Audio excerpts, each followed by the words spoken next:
আসসালামু আলাইকুম। আমন্ত্রণ বাংলা ভিশন সংবাদে। আপনাদের সাথে আছি বিপাশা মজুমদার। শুরুতে পাইওনিয়ার ইন্স্যুরেন্স সংবাদ শিরোনাম। আজ ঐতিহাসিক ৭ই মার্চ। বঙ্গবন্ধুর ঐতিহাসিক সেই ভাষণ জাতিকে প্রেরণা যোগাচ্ছে আজও। বঙ্গবন্ধুর প্রতিকৃতিতে প্রধানমন্ত্রীর শ্রদ্ধা জ্ঞাপন।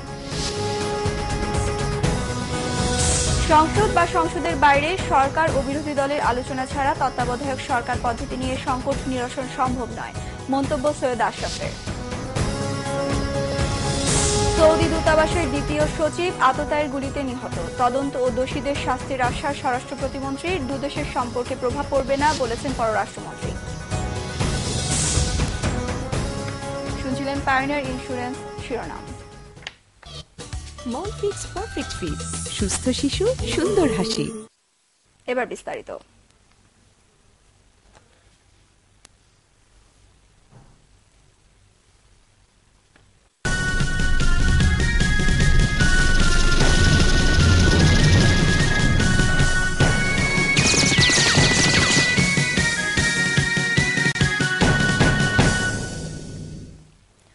আজ ঐতিহাসিক ৭ই মার্চ। ১৯৭১ সালের এই দিনে বঙ্গবন্ধু শেখ মুজিবুর রহমান ঐতিহাসিক রেসকোর্স ময়দানের জনসমুদ্রে ঘোষণা করেছিলেন, এবারের সংগ্রাম আমাদের মুক্তির সংগ্রাম, এবারের সংগ্রাম স্বাধীনতা সংগ্রাম। তার সেই ডাকে মুক্তিকামী বাঙালি ঝাঁপিয়ে পড়ে মুক্তিযুদ্ধে, ছিনিয়ে আনে স্বাধীনতার লাল সূর্য। জাতির জনক বঙ্গবন্ধুর ঐতিহাসিক ৭ মার্চের সেই ভাষণ জাতিকে প্রেরণা যোগাচ্ছে আজও। মামুন রশিদের রিপোর্ট।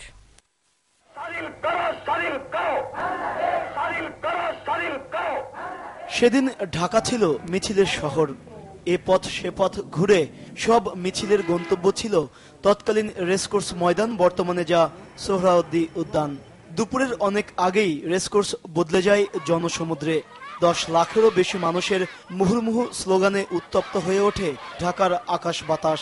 হাতে হাতে উড়তে থাকে বাংলাদেশের মানচিত্র শোভিত লাল সবুজের পতাকা। রেসকোর্স ময়দানে উদ্গ্রীব লাখ লাখ মানুষ। কি বলবেন বঙ্গবন্ধু শেখ মুজিবুর রহমান? অবশেষে বিকেল 3:15টায় মঞ্চে উঠলেন তিনি। ঘোষণা করলেন 7.5 কোটি মানুষের মুক্তির মহান বার্তা। অ্যাসেম্বলি কল করেছেন, আমার দাবি মানতে হবে। প্রথম, সামরিক আইন মার্শাল ল উদ্ধার করতে হবে। মাত্র 18 মিনিটের ভাষণ, অথচ সেই ভাষণে ছিল 7.5 কোটি প্রাণের দীর্ঘদিনের লালিত স্বপ্ন বাস্তবায়নের ডাক। প্রত্যেক গ্রামে, প্রত্যেক মহল্লায়, প্রত্যেক ইউনিয়নে, প্রত্যেক সাব ডিভিশনে আওয়ামী লীগের নেতৃত্বে সংগ্রাম পরিষদ গড়ে তোলো এবং তোমাদের যা কিছু আছে তাই নিয়ে প্রস্তুত থাকো। উদ্বেলিত উত্তাল সেই সমাবেশে বঙ্গবন্ধু 7.5 কোটি বাঙালির চোখে জেলে দেন স্বাধীনতার অমর জ্যোতি।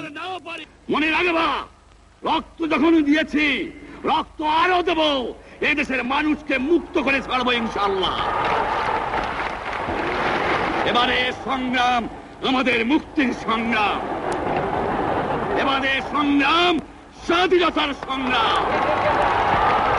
বিশ্বের সবচেয়ে বেশিবার শ্রুত এই ভাষণের আবেদন অটুট আছে আজও। বিশ্বের বিভিন্ন দেশের যে কজন নেতার ভাষণ সময়ের পরীক্ষায় চিরভাস্বর, বঙ্গবন্ধু শেখ মুজিবুর রহমানের ৭ই মার্চের ভাষণ তার মধ্যে জায়গা করে নিয়েছে অনন্য গৌরবে। মামুন রশিদ, বাংলা ভিশন, ঢাকা। সরকার ও বিরোধী দলের আলোচনা ছাড়া তত্ত্বাবধায়ক সরকার পদ্ধতি নিয়ে তৈরি হওয়া সংকট নিরসন সম্ভব নয় বলে মন্তব্য করেছেন আওয়ামী লীগের সাধারণ সম্পাদক সৈয়দ আশরাফুল ইসলাম। এজন্য বিরোধী দলকে সংসদে গিয়ে প্রস্তাব তুলে ধরার আহ্বান জানিয়েছেন তিনি। পরে বিষয়টি নিয়ে সংসদের বাইরে আলোচনা হতে পারে বলে জানান তিনি। ঐতিহাসিক ৭ মার্চ উপলক্ষে বঙ্গবন্ধুর প্রতিকৃতিতে প্রধানমন্ত্রী ও আওয়ামী লীগের শ্রদ্ধা নিবেদনের পর এসব কথা জানান সৈয়দ আশরাফ। জিয়াউল হক সবুজের রিপোর্ট।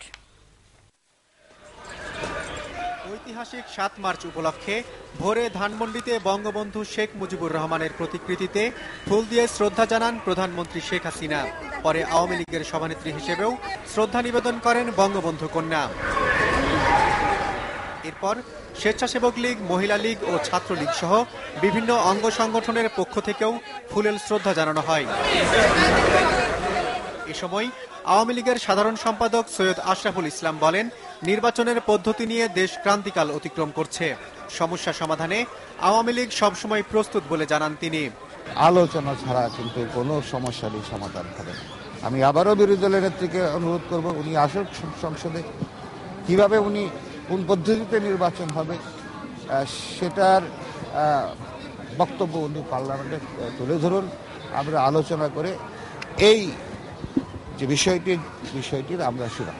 বাইরে থেকে রেফারি এনে আপনার আমাদের দেশের রাজনৈতিক সমস্যার সমাধান করে, এটা আমাদের জাতির জন্য লজ্জাস্কর। প্রয়োজনে সংসদের বাইরেও আলোচনা হতে পারে বলে জানান সৈয়দ আশরাফ। সংসদে তুলে ধরা মানে জাতির সামনে তুলে ধরলে পরে সেখানে আলোচনার পথ প্রশস্ত হবে। আলোচনা কি সংসদের তো এই যেটা প্লেনারি সেশন হয়, এখানে তো বৈশাখ আলোচনা হবে না, নিশ্চয়ই সংসদের কোনো অফিসে হবে, তাহলে আরো কোথাও হবে। এ সময় তোফায়েল আহমেদ অভিযোগ করেন, বিরোধী দল 7 মার্চ পালন না করে দেশকে অস্থির করার চেষ্টা করছে। তারা 12ই মার্চ এমন একটি কর্মসূচি দিয়েছে যাতে দেশে একটা অস্থিতিশীল পরিবেশ হয়, একটা অরাজকতা বিরাজ করে।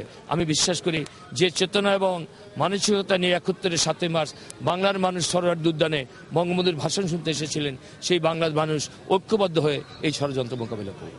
7ই মার্চের চেতনায় দলমত নির্বিশেষে সবাইকে ঐক্যবদ্ধ থাকার আহ্বান জানান তিনি। জিয়াউল হক সবুজ, বাংলা ভিশন, ঢাকা। এবারের সংগ্রাম আমাদের মুক্তির সংগ্রাম, এবারের সংগ্রাম স্বাধীনতা সংগ্রাম। বঙ্গবন্ধুর দিক নির্দেশনামূলক সে ভাষণের পরই স্বাধীনতা যুদ্ধে ঝাঁপিয়ে পড়ার মনস্থির করে পূর্ব পাকিস্তানের জনগণ। 9 মাসের রক্তক্ষয়ী যুদ্ধের পর দামাল ছেলেরা ছিনিয়ে আনে লাল সবুজের বাংলাদেশ। 40 বছর পর এসে যদি প্রশ্ন করা হয় মুক্তি কতটা পেয়েছে জনগণ, কি উত্তর দেবেন রাজনীতিবিদরা? সঞ্জিত আহমদের রিপোর্ট। একটি ভাষণ, একটি ইতিহাস। রক্ত যখন দিয়েছি, রক্ত আরো দেব, এদেশের মানুষকে মুক্ত করে ছাড়বো ইনশাআল্লাহ। 1971 সালের 7ই মার্চ রেসকোর্স ময়দানে সেই ইতিহাস গড়েছিলেন বঙ্গবন্ধু শেখ মুজিবুর রহমান। তার ডাকে মুক্তিকামী বাঙালি ঝাঁপিয়ে পড়ে মুক্তিযুদ্ধে। মুক্তিযোদ্ধাদের তখনকার মঞ্চে ছিল বঙ্গবন্ধুর জ্বালাময়ী সে ভাষণ। এবারে সংগ্রাম আমাদের মুক্তির সংগ্রাম, এবারে সংগ্রাম স্বাধীনতার সংগ্রাম। 9 মাসের রক্তক্ষয়ী যুদ্ধের পর আলো ছড়ায় নতুন সূর্য, জন্ম নেয় বাংলাদেশ।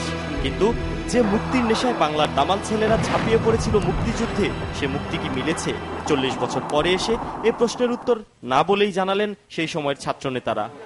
আসামির কাঠগড়ায় আছি, আমাদেরও অনেক ব্যর্থতা আছে, আমাদেরও অনেক অপারগতা আছে, আমাদেরও অনেক ত্রুটি আছে। আমি তো ফেরেশতা না, আমি তো মানুষ।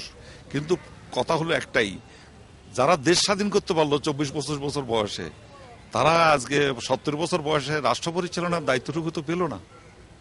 অতএব দেশ স্বাধীন হয়েছে, মুক্তিযোদ্ধারা পরাজিত হয়েছে।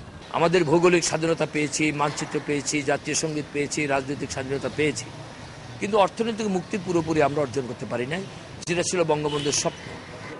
বঙ্গবন্ধুর ঐতিহাসিক 7ই মার্চের ভাষণ বাংলাদেশের জন্ম দিয়েছে, কিন্তু দিতে পারেনি মুক্তি। এই মূল্যায়ন ইতিহাসবিদ অধ্যাপক সৈয়দ আনোয়ার হোসেনের। যে মুক্তি নিশ্চিত না হলে জীবন পরিপূর্ণভাবে বিকশিত হতে পারে না, সেই মুক্তির কথা বলা হয়েছিল। বিগত 40 বছরে সেই মুক্তিকে আমরা আজও স্পর্শ করতে পারিনি। কাজেই 7ই মার্চের ভাষণ আমাদের জন্য একটা বড় রকমের রাজনৈতিক দিক নির্দেশনা ঠিকই ছিল, কিন্তু সেই নির্দেশনা আমরা বাস্তব জীবনে রূপায়ণ করতে কতটুকু সফল হয়েছি সেই প্রশ্নটি আজও রয়ে যাচ্ছে। তবে সবকিছুর পরও বাংলাদেশের নতুন প্রজন্মের অনেকেই শক্তি খোঁজেন 7ই মার্চের সেই ভাষণে, যেখানে বঙ্গবন্ধু বলেছিলেন, আমরা যখন মরতে শিখেছি তখন কেউ আমাদের ডুবাতে পারবে না। সঞ্জিত আহমেদ, বাংলা ভিশন, ঢাকা। রাজধানীর গুলশানে আততায়ীর গুলিতে নিহত হয়েছেন বাংলাদেশে নিযুক্ত সৌদি দূতাবাসের দ্বিতীয় সচিব খালাফ আল আলী। পুলিশ মঙ্গলবার রাত 1টার দিকে বুকে গুলিবিদ্ধ অবস্থায় খালাফ আল আলীকে ইউনাইটেড হাসপাতালে নিলে ভোর 5টার দিকে তিনি মারা যান। হত্যাকাণ্ডের আলামত সংগ্রহ করেছে সিআইডি। পুলিশ জানিয়েছে, হত্যাকাণ্ডের রহস্য উন্মোচন করতে পুলিশের একাধিক টিম কাজ করছে। এদিকে পররাষ্ট্রমন্ত্রী ডক্টর দীপুমনি আশা প্রকাশ করেছেন, এই ঘটনায় সৌদি সরকারের সাথে সম্পর্কের কোনো অবনতি হবে না। অন্যদিকে বিরোধী দলীয় নেত্রী বেগম খালেদা জিয়া এই হত্যার প্রতিক্রিয়ায় বলেছেন, ঘরে বাইরে দেশি বিদেশি কেউই নিরাপদ নয় বাংলাদেশে।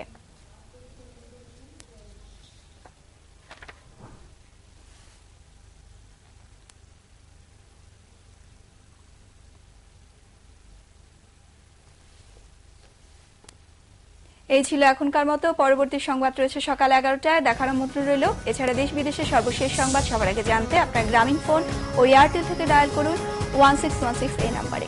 এতক্ষণ সাথে থাকার জন্য ধন্যবাদ সবাইকে।